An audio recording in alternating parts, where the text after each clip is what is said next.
Centro. Centro é uma palavra com muitos significados, mas em geral tem a ver com uma relação com outro mundo. No centro espírita se conversa com mortos. No centro-oeste do Brasil se encontra com alienígenas. E no centro acadêmico se usa drogas alucinógenas. Mas a gente vai falar de um centro aparentemente mais centrado, que é o centro político. Nas eleições, muita gente está atrás de um candidato de centro, como mostram as manchetes dos principais jornais do país. Lideranças de centro lançam um manifesto com aceno para eleitores da esquerda e da direita. Eleições 2018, candidatura de centro ainda é avenida aberta. Com Lula e Bolsonaro liderando as pesquisas, ganha fôlego a busca por nomes de centro, como Luciano Huck e Henrique Meirelles.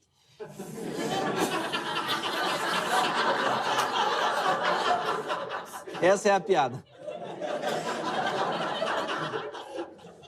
Como vocês podem ver, cada um coloca o centro onde quer, alguns inclusive no cu, né? Mas o centro é um grande coração de mãe, né? Ele aceita todo mundo, com todo respeito às mães é o coração delas, que merecem coisa melhor que o Henrique Meirelles. Mas não são só os eleitores e a Veja que buscam um candidato de centro, não. Os candidatos também buscam o centro, mais precisamente o centrão. Centrão é como a gente chama a maior força do Congresso brasileiro. Mas por que chama de centrão? Existem vários motivos, né, para se usar o sufixo ão no Brasil. O primeiro deles é o aumentativo. Faustão, por exemplo, era muito grande, né? Antes dele apertar só a parte de baixo do corpo dele com o cinto e ficar igual um provolone, já viu? Né? E ele usa um relojão, né? Aquela cebola fosforescente, alguma coisa.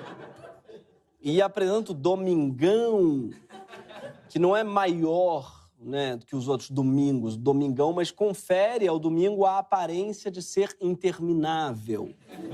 O Domingão. Outra característica do ão são os escândalos de corrupção. Mensalão, Trensalão, Petrolão, Edson Lobão. O Lobão também pode ser... o Lobão não, o ão também pode ser atribuído a um comportamento que se repete, né? Quem chora muito é chorão, quem vacila muito é vacilão, quem fala merda pra caralho é o Galvão. Ou seja, o sufixo ão é aplicado para tratar de algo grande, corrupto ou previsível. E o centrão político é todas essas coisas.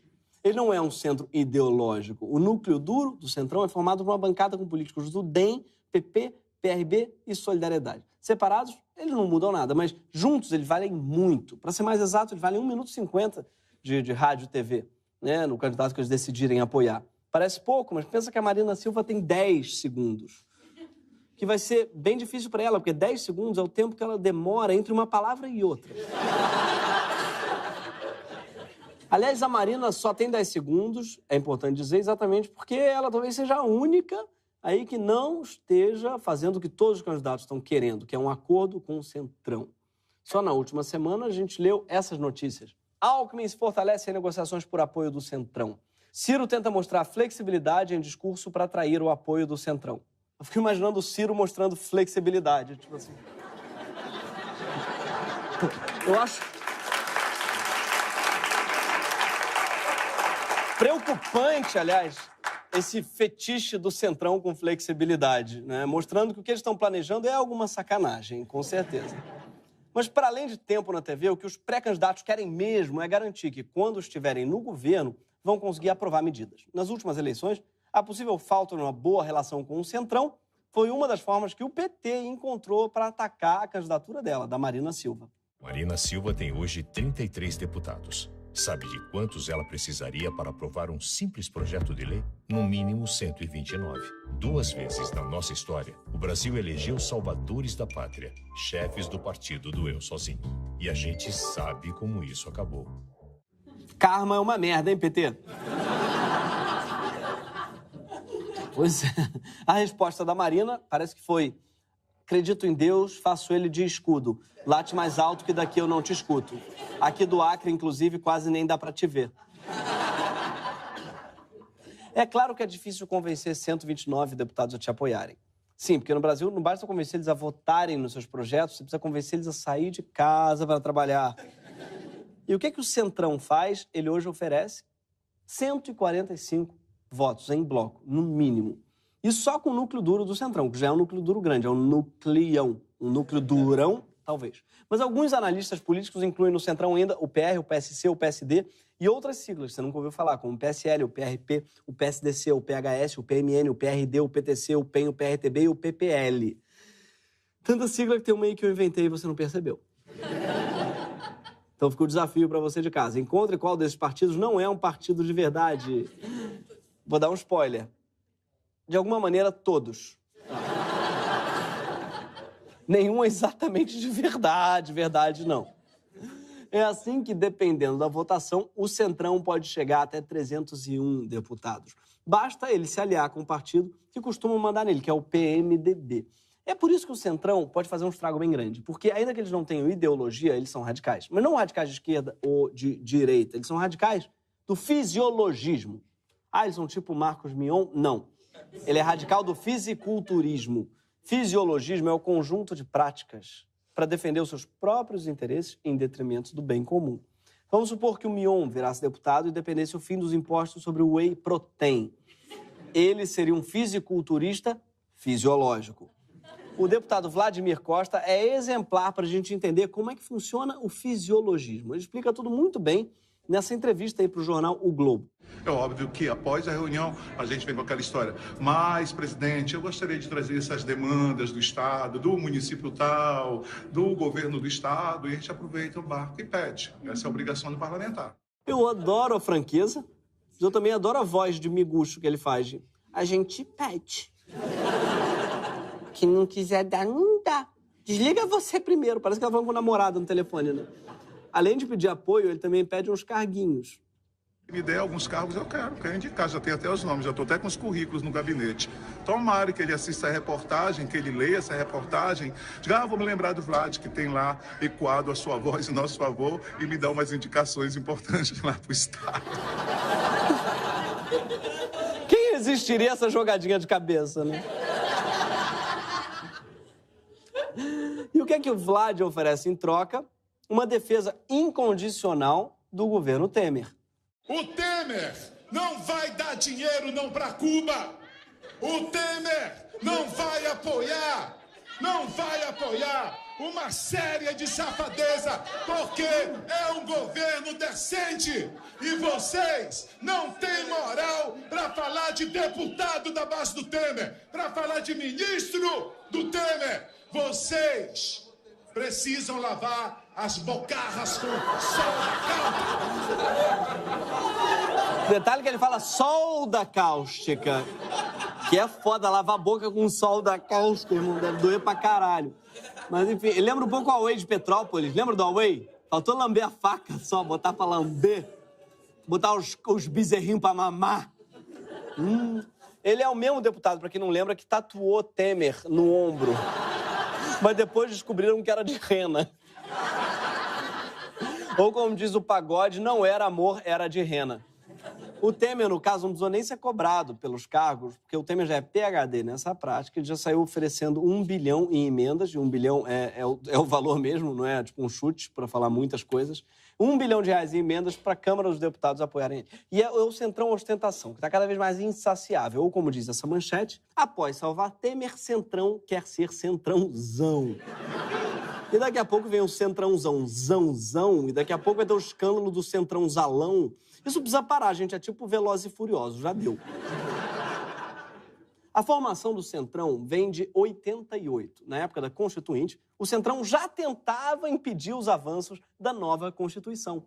Políticos insatisfeitos com os rumos que a Constituinte estava tomando, com forte tendência à esquerda, se uniram para mudar as regras do jogo e ganhar as votações em plenário. O Ricardo Fiuza pegou e me chamou. Vamos fazer uma reunião daqueles deputados que querem alterar esse texto oficial e fazer um novo texto. Aconteceu o seguinte, que todo mundo aceitou.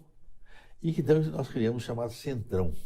O deputado Ricardo Fiuza entrou no plenário, lá no fundo do plenário, com um cartaz escrito assim, Centrão, : uma obra de engenharia política.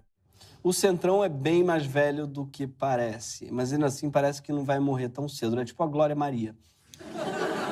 Mas falando sério, vocês viram o Bonifácio de Andrada no vídeo? Ele tá no Congresso há 40 anos. E a situação só piora quando você pensa que a família Andrada está no Congresso desde José Bonifácio. José Bonifácio, patriarca da independência. Não confundir com o José Bonifácio Brasil de Oliveira, que é o Boninho, patriarca do Big Brother. Diferente dos Andrada, parte dos deputados do Centrão são chamados de baixo clero, que é a parte mais inexpressiva do Centrão. Centrão, esse que já se caracteriza por ser inexpressivo. É tipo você não só ser do KLB, mas ser o Breno que ninguém se importa. Tanto que o nome dele é Bruno. Eu gostei que alguém ali falou, é Bruno, já tava nervoso, fã do KLB, né? Ah, tem um fã que já tava ofendido. É você!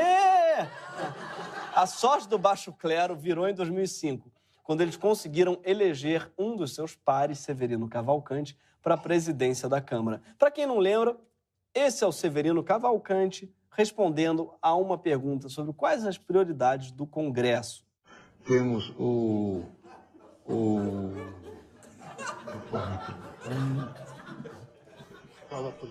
a reforma política, temos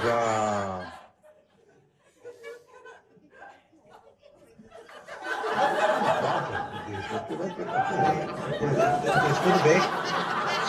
Tudo bem mais ou menos, né, meu? Tudo bem pra quem? Sabe o que ele precisa? De um remédio chamado Centrum. Aquele remédio, sabe? Centrum de reforma política. Mas o Severino era um deputado tão baixo clero que ele não sabia nem roubar direito. Ele teve que renunciar quando foi acusado de cobrar propina pro dono do self-service que funciona no subsolo da Câmara. Será que ele deu um dinheirinho pro cara separar uns croquetes ali pra ele? Pra passar na frente, o pessoal... Sabe o pessoal que fica estacionando na salada, assim? Dá-lhe um dinheirinho pra passar direto ali pro estrogonofe. Tem mensalão, tem petrolão e tem o escândalo do bandejão. Perderam um representante do baixo clero lá, mas o que aconteceu? O retorno do Centrão veio pelas mãos do deputado Eduardo Cunha, o famoso cramunhão do PMDB do Rio de Janeiro, que é esse cara aqui, ó. Para continuar esse trabalho, eu preciso do seu voto. Deputado Federal, Eduardo Cunha, 1530. Afinal de contas, o nosso povo merece respeito. Eu gosto que ele é natural, né? Ele é espontâneo. Esse texto, assim, veio... Merece respeito. Parece que é um boneco, tem alguém manipulando ele lá de dentro com a mão, assim... Caralho, que nojo. A pessoa tá com a mão assim, ela enfiou a mão no cu. Desculpa, tive que imaginar. É que parece muito que tem alguém lá. O Cunha. Tudo bem, querido? Fica à vontade. Tem alguém manipulando aí. Apesar de errar... Tem alguém ali com a mão ali dentro. Brincadeira. O Cunha soube como faturar em cima... Apesar de errar a sílaba tônica e palavra respeito, ele soube como faturar em cima do baixo clero, junto com o seu partido. O partido que melhor consegue operar o Centrão é o PMDB, né? Atual MDB, futuro DB. Que eu até pensaria em votar se chamasse MD. O MDB surgiu bem antes. O MDB surgiu em 65, durante a ditadura, para fazer a chamada oposição consentida ao regime militar. Oposição consentida é tipo o jornalismo do Ricardo Noblat, sabe? Aquele jornalismo combativo, sabe? Aquele jornalismo, aquela oposição, aquele operário da palavra. Vamos mostrar um pouquinho para quem não conhece o trabalho dele. Esse tweet maravilhoso. Uma coisa que eu jamais observara. Como Temer é um senhor elegante, quase diria bonito. A senhora dele também. O presidente Michel Temer, Dona Marcela e Michelzinho passam um agradável feriado no Palácio do Jaburu. O sol brilha em Brasília. Com todo respeito, quem conquistou Dona Marcela não se deixa abater por nenhuma dificuldade. Ele é o Vladimir Costa do jornalismo brasileiro. Como o PMDB conseguiu, nas últimas 3 décadas, eleger uma das maiores bancadas na Câmara e no Senado, tem o maior número de prefeituras pelo Brasil e sabe operar o Centrão como ninguém, o partido manda na política brasileira. Troca o presidente, o PMDB continua lá, intocável. Por isso, A sigla emplacou ministérios em todas as gestões desde o governo Sarney. Nenhum outro partido conseguiu a mesma proeza. Não pense em crise, se filie ao PMDB. E o Cunha conseguiu mudar a lógica do fisiologismo indo além do partido. É o que ele nos explica. Aí, aliás, quem explica não é ele, graças a Deus, é outra pessoa mais esclarecida, o filósofo Marcos Nobre. Ele entendeu que o PMDBismo não é o PMDB. O PMDBismo é essa característica que tem qualquer partido, grande, médio, pequeno, nanico, de estar no governo, seja qual for o governo. E que, portanto, você também pode constituir uma bancada que não se restringe ao seu próprio partido, se você quiser ser uma liderança. O Cunha entendeu que o PMDBismo podia ir além dos PMDBeiros e ele podia PMDBar à vontade o que há de bom. O Cunha, estrela do mar e do centrão. E o Cunha passou a operar como empresário do baixo clero, prestando serviços para ter essa turma nas mãos. Ele conseguia grana para a campanha de todo mundo e defendia os seus interesses nas cúpulas partidárias e no comando do Congresso, como explicou o doleiro Lúcio Funaro em depoimento à Lava Jato. O Eduardo, ele funcionava como se fosse um banco de corrupção de políticos. Ou seja, todo mundo que precisava de recursos pedia para ele e ele cedia os recursos e, em troca, mandava no mandato do cara. Era assim que funcionava. Bem mais eficiente que banco, na verdade, que demora e tem teu CPF e tal. Eduardo Cunha, nem parece banco. Não à toa, a eleição do Cunha como presidente da Câmara dos Deputados quase virou um feriado nacional.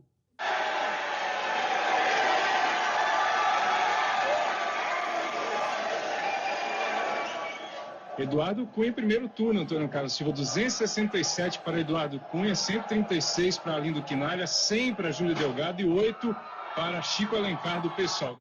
Ah, Chico Alencar, tamo junto, cara. Mas reparem na expressão da tradutora de Libras. Claramente estava torcendo pro Chico Alencar. E claramente está fazendo um alerta para a população aí, tipo assim... Vai pro Uruguai, foge.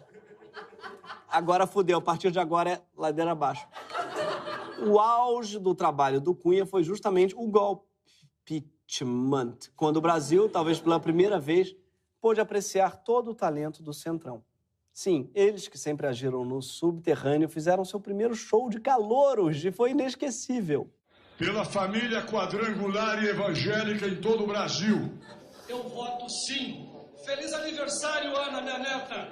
Pelo fim da vagabundização remunerada. Pelos meus amigos e pelo melhor estado, o Tocantins. Pela unidade do PRB, pela família. E que para nenhum governo se levantar contra a nação de Israel.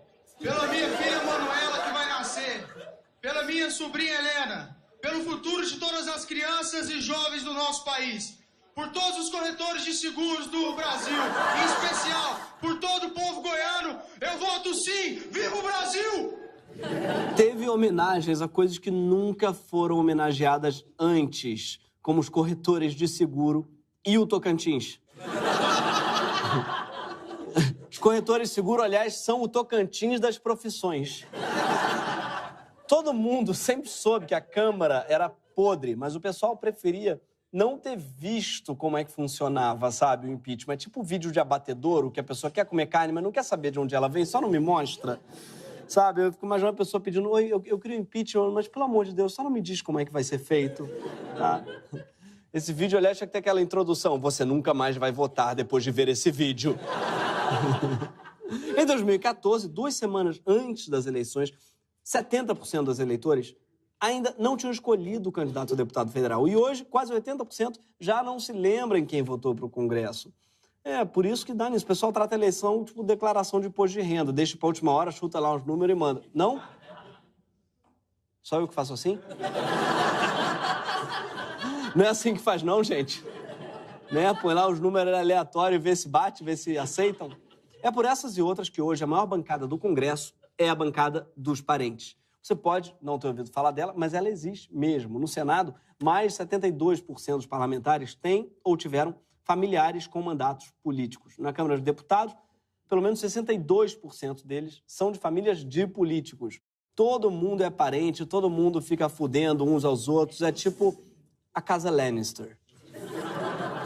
Não é à toa que a gente tem um quadro vergonhoso de representatividade dos nossos parlamentos e uma desconfiança profunda nos nossos representantes. Para 94% da população, os políticos que estão no poder não representam a sociedade. Os outros 6% devem ser parentes. Por isso que é tão preocupante que parte do eleitorado tenha fobia de ideologias, esteja cansado de polarização de esquerda contra a direita. Hoje, dizer que você é de esquerda ou de direita parece um crime. É tipo levar um canudo de plástico para um churrasco vegano. E por isso está todo mundo hoje atrás de candidatos de centro, sem perceber que no Brasil o centro não representa moderação. Quase nunca. Em geral, o centro é o centro do umbigo do candidato mesmo, assim. E quanto mais a gente condena as ideologias como a causa para essa crise de credibilidade, mais a política brasileira fica refém da fisiologia. Você acha que odeia a política, mas na verdade você odeia o centrão.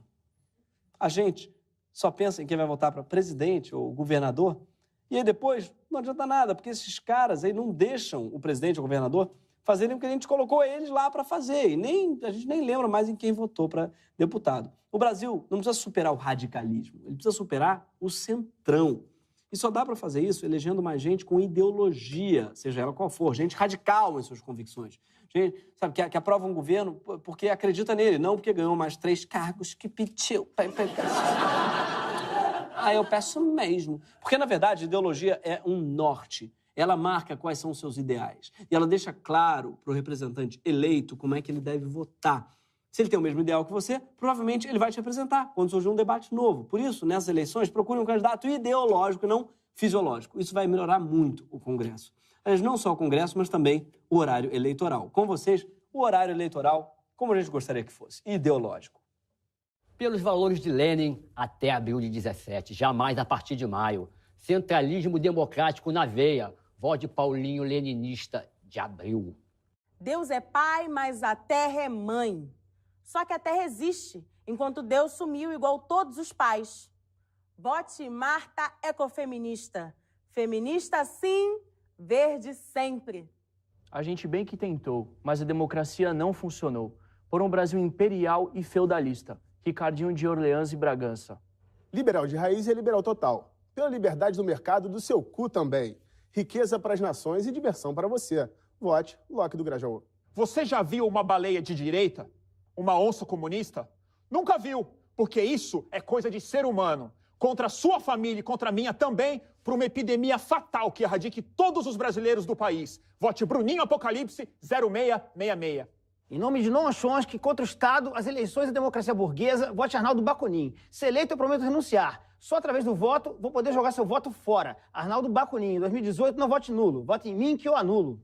Quem não gosta de bem-estar? Quem não gosta de uma social? Pelo estado de bem-estar social, vote num social-democrata legal. Fernandinho da Noruega.